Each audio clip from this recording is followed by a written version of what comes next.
দিন ডাল ভিজিয়ে রেখেছিলাম, তারপর ডালটা ভালো করে বেটে নিয়ে এখন এটাকে বড়া বানিয়ে নিতে হবে। তেল দিয়ে দিলাম, এখন বড়া ভাজবো।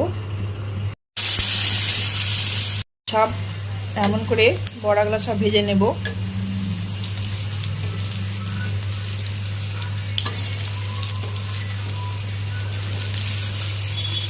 ভাজা হয়ে গেছে, এখন তুলে নেব। তোলা হয়ে গেছে, এরকম করে আরও আমি কয়েকবার বড়া ভেজে নেব। বড়া ভাজা হয়ে গেছে, কড়াইয়ে আর অল্প করে তেল দিয়ে দিব। এই বড়া ভাজাটা যে মধ্যে ভেজেছিলাম তার মধ্যে আর অল্প একটু তেল দিয়ে দিলাম। সেই তেলের মধ্যেই রান্না করব আজকে কাঁচা মিষ্টি কুমড়ার ডালনা। তো মিষ্টি কুমড়াটা ভালো মতো কেটে নিয়েছি, আর এই যে কাঁচা লঙ্কা। এখন আমি রান্নাটা শুরু করে দেব। গরম হয়ে গেছে, এখন দিয়ে দেবো শুকনো লঙ্কা আর কালো জিরা। দিয়ে দেবো শুকনো লঙ্কা,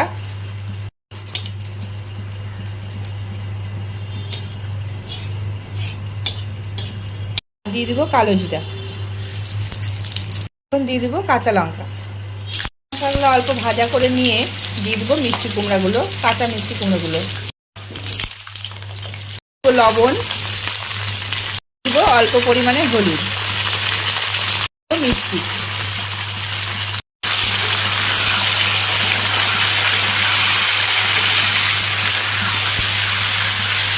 ভালো করে মিষ্টি কুমড়াগুলোকে ভেজে নেব। আগে কুমড়াগুলোকে ভালো করে ভেজে নেব, নিয়ে জল দিয়ে দেবো।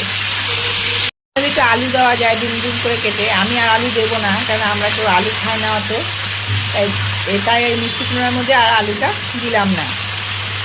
বড়া দেওয়া হচ্ছে, আলু না দিলেও অত অসুবিধা হবে না। আলু দিলেই আলু খেতে ইচ্ছে করবে, ডাক্তার যেহেতু আলু খেতে না করে দিয়েছে, যার জন্য আরও আলুটা দিলাম না। দিলেই তো খেতে ইচ্ছে করবে। আর এটা আমাদের মিষ্টি কুমড়া আছে, বড়া আছে, এটাতেই হয়ে যাবে। মিষ্টি কুমড়া ভাজা হয়ে গেছে, এখন জল দিয়ে দেবো। জল, কোনো মশলা টশলা ছাড়া এটা হয় রান্নাটা।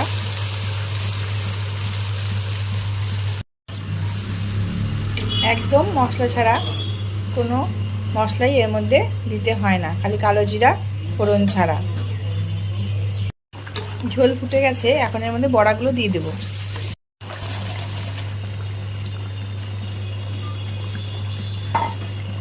বড়া দিয়ে দিলাম,